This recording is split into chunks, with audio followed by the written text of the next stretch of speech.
6월 28일 코로나19 감염병 정례 브리핑 시작하도록 하겠습니다.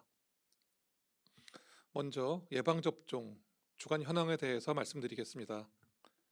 오늘 0시 기준으로 코로나19 예방접종을 1회 이상 받으신 분은 1,529만여 명으로서 전 국민의 29.8%에 해당합니다. 이 중에서 접종 완료자는 464만 4천여 명으로 전 국민의 9%에 해당됩니다. 연령대별 1회 이상 접종률은 60대가 83.1%, 70대가 87.5%, 80세 이상에서 78.7%가 진행되고 있습니다. 오늘부터 사회 필수 인력 등 2분기 30세 미만 접종 대상자 중에서 지난번 사전 예약 기간 동안 예약을 미처 마치지 못한 대상자와 또 추가 등록된 대상자분들에 대해서 사전 예약이 3일간 진행됩니다. 코로나19 예방접종 사전 예약 누리집을 통해서 주소지에 관계없이 원하시는 예방접종 센터를 선택해서 접종 일정을 예약할 수 있으니 기간 내에 잊지 마시고 예방접종을 꼭 받아주시기 바랍니다. 다음은 코로나19 예방접종 시작 이후 현재까지 신고된 이상 반응 의심 사례에 대한 주간 분석 결과 말씀드리겠습니다. 전체 예방접종 1,880만 건 중 이상 반응은 8만 4천 건이 신고되어 신고율은 약 0.45%입니다. 신고 사례 중 95.1%는 근육통, 두통 등 일반 이상 반응 사례였으며 나머지 4.9%는 사망 또는 아나필락시스 의심 등 중대한 이상 반응 사례였습니다. 이상 반응으로 신고된 사망자는 335명이며 아스트라제네카 142명, 화이자 192명, 얀센 1명, 그리고 모더나는 없었습니다. 지난주 6월 20일부터 26일까지 기간입니다.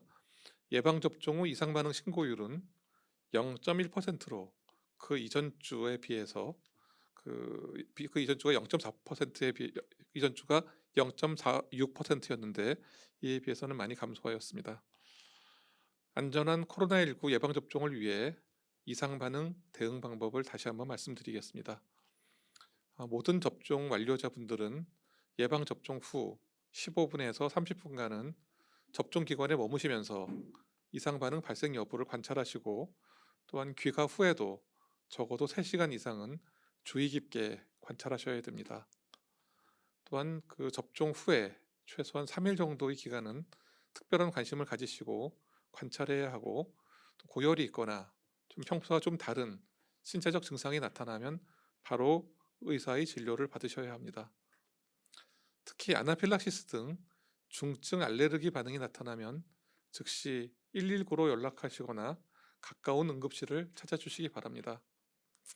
한편 아스트라제네카, 얀센 백신과 같은 아데노바이러스 벡터 기반의 백신 접종 후에는 4일에서 4주 사이에 혈소판 감소성 혈전증 의심 증상이 나타날 수 있고 이럴 경우에는 즉시 의료기관의 진료를 받으시고 또한 해당 환자를 진료한 의료기관은 신속히 그 이상 반응을 신고해 주셔야 합니다. 혈소판 감소성 혈전증 의심 증상으로 그 접종 후 4일 이내 호흡곤란, 흉통, 그리고 지속적인 복부 통증 등과 같은 증상이 나타날 수 있고 또 다리 붓기와 같은 그런 증상도 나타날 수 있습니다. 그리고 접종 후에 좀 아주 심하거나 또는 2일 이상 그 지속되는 두통이 발생할 수도 있고 또 이런 경우에 진통제로 잘 조절되지 않는 경우도 있습니다. 또한 접종 이후에 그 접종 부위 외에 그 멍이나 출혈이 생기는 경우도 발생할 수 있습니다.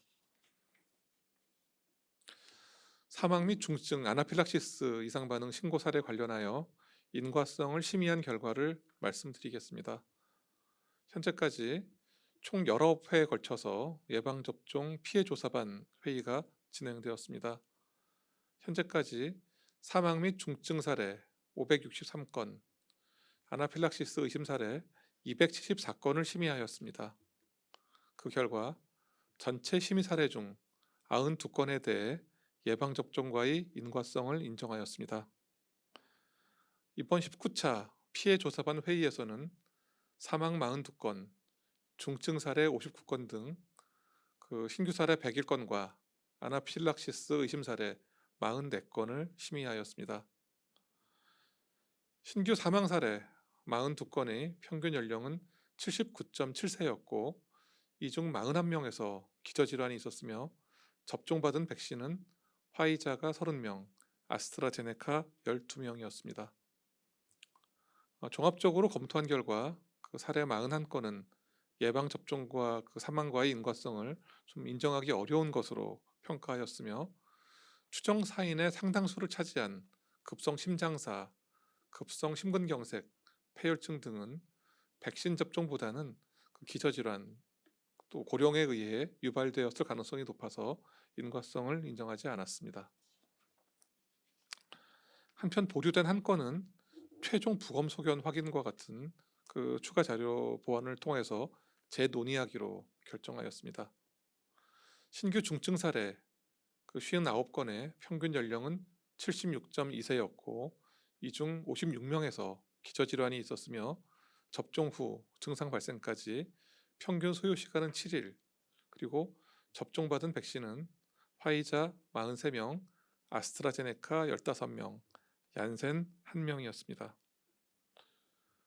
중증 사례 56건의 추정 진단명에 대해 기저질환의 영향과 백신 접종의 영향을 종합적으로 검토한 결과 56건은 코로나19 백신 접종과 해당 질환과의 인과성이 인정되기 어려운 것으로 그렇게 평가하였고 보류된 사례 3건은 의무 기록 등 추가 자료를 보완하여 재논의하기로 결정하였습니다. 또한 이번 회의에서는 신규 아나필락시스 의심 사례 44건 중 16건에 대해서 인과성을 인정하였습니다. 지난 1주간의 코로나19 발생 동향에 대해서 설명드리도록 하겠습니다. 국내 발생 확진자는 최근 1주간 1일 평균 491.6명으로 지난주 대비 10.6% 증가하였습니다. 특히 수도권에서 어학원과 주점 관련으로 집단 감염의 발생이 좀 증가한 가운데서 제주권을 제외한 나머지 권역 모두 전주 대비 증가하였습니다. 해외 유입 사례는 1일 평균 42.3명으로 지난주 대비 59.1% 증가하였습니다. 고령층에 대한 예방접종 확대 이후에 주간 사망자는 10명대를 유지하고 있으며 치명률은 감소하고 있습니다. 최근 1주간 교회와 교육시설, 다중이용시설 등 일상 속의 감염, 그리고 가족과 지인, 직장 등 소규모 접촉 감염이 좀 지속되고 있는 가운데 지역 집단 발생과 병원, 요양시설은 또 소폭의 증가세를 보였습니다. 다음은 한 주간의 주요 위험 요인과 대응 방안에 대해서 말씀드리겠습니다. 사회적 거리두기 개편에 따라 7월 1일부터 다중이용시설 운영시간과 사적 모임 제한이 완화되고 이동량과 접촉의 빈도 등도 좀 더 증가할 것으로 이렇게 예상하고 있습니다. 이에 따라서 각 지자체별로 유증상자 검사를 좀 강화하고 유행 지역에 대해서 지자체 판단에 따라 거리두기를 상향하게 됩니다. 휴가 기간은 좀 분산하고 분할하여서 사용하여 주실 것을 권장하고 있습니다. 주요 관광지 그리고 다중이용시설 등에 대해서 사전 점검을 강화할 예정이고 또 감염 취약시설은 선제적 검사를 지속적으로 계속 시행할 그럴 계획입니다. 다음은 지난 1주간의 발생의 증가에 대해서 분석한 결과를 말씀드리겠습니다. 지난 1주간의 발생 동향은 연령대별로 뚜렷한 차이를 보입니다. 60세 이상의 연령대의 경우 지속적인 환자 감소세가 이어지고 있는 반면에 예방 접종 인구가 비교적 많지 않은 60대 미만의 연령대에서는 환자 발생이 증가하고 있는 이런 양쪽의 추세가 나타나고 있습니다. 즉 지난주 환자 수가 다소 증가하였음에도 불구하고 코로나19 백신 접종이 상당 부분 진행된 60세 이상에서는 확진자 수가 지속적으로 감소되는 것이 확인되고 있습니다만, 그 50세 이하의 연령대에서는 그 증가하고 있었던 그런 양상입니다. 이는 또한 백신의 효과와도 관련이 있다고 생각할 수 있습니다. 최근 1주간 그 확진자 발생이 가장 많은 연령대로는 20대가 많았습니다. 모두 636명이었고 50대가 630명, 40대가 602명, 30대 554명 등의 순이었습니다. 특히 가장 많은 증가가 있었던 20대 연령의 경우에 직전 1주간 대비 확진자 수가 112명 증가하였습니다. 감염 경로를 분석한 결과 20, 30대의 확진자는 음식점, 유흥시설 등 다중이용시설과 지인 간 전파가 많았고, 40, 50대의 확진자는 종교활동과 직장 등을 통한 집단 감염이 좀 더 많았습니다. 충분한 예방접종을 통해 우리 사회 전체에서 그 집단 면역이 형성되기까지 마스크 착용, 그리고 충분한 환기, 유증상 시 즉시 검사받기 등의 기본 방역 수칙을 철저히 준수해야 함을 다시 한번 당부드립니다. 다음은 변이 바이러스 발생 현황에 대해서 말씀드리겠습니다. 최근 1주 추가로 확인된 주요 변이 바이러스 확진자는 267명으로 유형별로는 알파형이 189명, 베타형이 1명, 감마형이 4명, 델타형이 73명이었습니다.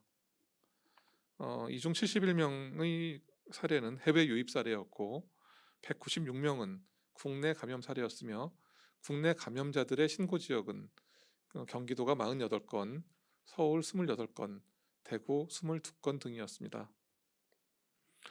변이 바이러스의 주요 집단 사례는 모두 26건이 신규로 확인되었고, 알파형이 22건, 델타형이 4건이었습니다. 신규 집단 사례 관련으로 총 확진자는 390명이었고 집단 사례 한 건당 평균 발생 규모는 15명이었습니다. 한편 지난 5월 4일부터 총 21번에 걸쳐서 그 부정기 항공편으로 국내에 입국하신 인도 제외 국민은 총 3,435명으로 현재까지 입국 및 격리 단계에서 82명이 확진되었고, 변이 바이러스는 22명에게서 발견되었습니다. 최근 유흥시설과 또 주점 관련 집단 감염이 좀 증가하고 있어서 이에 대한 주의 상황도 좀 말씀드리도록 하겠습니다. 올해 5월 이후에 유흥시설과 주점 관련 집단 감염은 총 19건이 발생하였으며, 이 중 유흥시설 관련이 14건, 주점 관련이 5건이었습니다. 주요 집단 감염 사례는 그 전남 순천시 호프집 관련으로 시설 이용자가 유증상 상태에서 주점 및 다수의 유흥시설을 방문하여 초기 전파가 이루어졌던 것으로 확인하고 있고, 또한 이후 종사자와 가족을 통해서 전파된 사례입니다. 모두 50명의 확진자가 발생하였습니다. 전남 여수시 유흥주점 관련은 시설 종사자가 또한 그 유증상임에도 불구하고 그 근무를 지속하면서 종사자와 이용자 등에게 전파가 이루어져서 64명의 확진자가 발생하였습니다. 특히 두 사례 모두 음식물 섭취와 음주, 장시간 대화와 같이 비말 발생이 좀 용이한 상황에서 그것도 불충분한 환기로 인해서 전파가 촉진된 것으로 이렇게 평가되고 있습니다. 오는 7월부터 시작되는 사회적 거리두기 개편에 따라 유흥시설과 주점 등의 시설 이용자가 늘어날 것으로 예상되며 각별한 주의가 필요함을 강조드립니다. 마스크 착용 및 손소독 등과 같은 개인 방역 수칙을 철저히 준수하면서 기침과 발열 등 조금이라도 의심 증상이 있을 경우에 즉시 검사를 받으시고, 또한 다수가 모이는 그런 실내의 공간을 방문하는 것은 자제해 줄 것을 요청드립니다. 특히 실내 공간에서는 항상 마스크를 착용하셔야 되고 장시간 머무르지 않으셔야 됩니다. 또한 그 음식물 섭취 중에는 대화는 최소화해야 함을 강조드립니다. 시설 관리자와 종사자께서도 그 방문자 중에서 유증상자의 출입을 제한하시고 방명록 관리 그리고 주기적인 환기를 시행하여 주시기를 요청드립니다. 또한 7월 1일부터 적용되는 마스크 착용의 세부 지침에 대해서도 안내드리겠습니다. 마스크 착용은 최소한의 개인 방역 수단으로서 특히 사회적 거리두기와 예방접종 여부와 관계없이 실내에서의 마스크 착용은 1차 예방접종자를 포함한 모두가 지켜야 할 그런 의무임을 다시 한번 강조드립니다.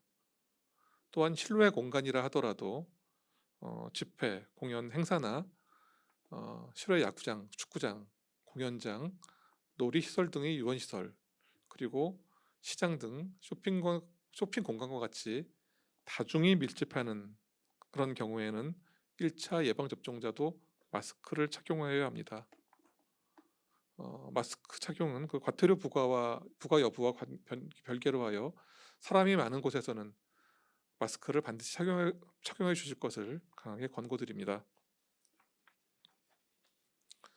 7월 1일부터 시행되는 사회적 거리두기 개편과 관련하여 몇 가지 당부 말씀드립니다. 사회적 거리두기 개편은 방역 대응과 함께 코로나19로 인한 사회 경제적 피해를 최소화하기 위해서 사회 전반에서의 상황을 고려한 협의된 조치입니다. 하지만 다소 완화가 되었다 하더라도 지역별로 시행되고 있는 거리두기 단계별 이행에 필요한 방역 수칙은 철저히 준수해야 됨을 강조드립니다. 특히 현재와 같이 세계적으로 변이 바이러스의 위험이 높아지고 있는 그런 상황에서 모두를 위한 안전의 확인이 더욱 필요합니다. 저희 방역당국은 보다 빠르고 안전하게 예방접종을 추진하면서 예방접종을 통해 사회의 집단 면역 수준이 향상되는 시점까지 방역관리에 만전을 다할 것을 약속드립니다. 또한 힘드시겠지만 아직은 감염의 위험에 대해 조금 더 주의를 기울여 주시기를 간곡히 당부드립니다.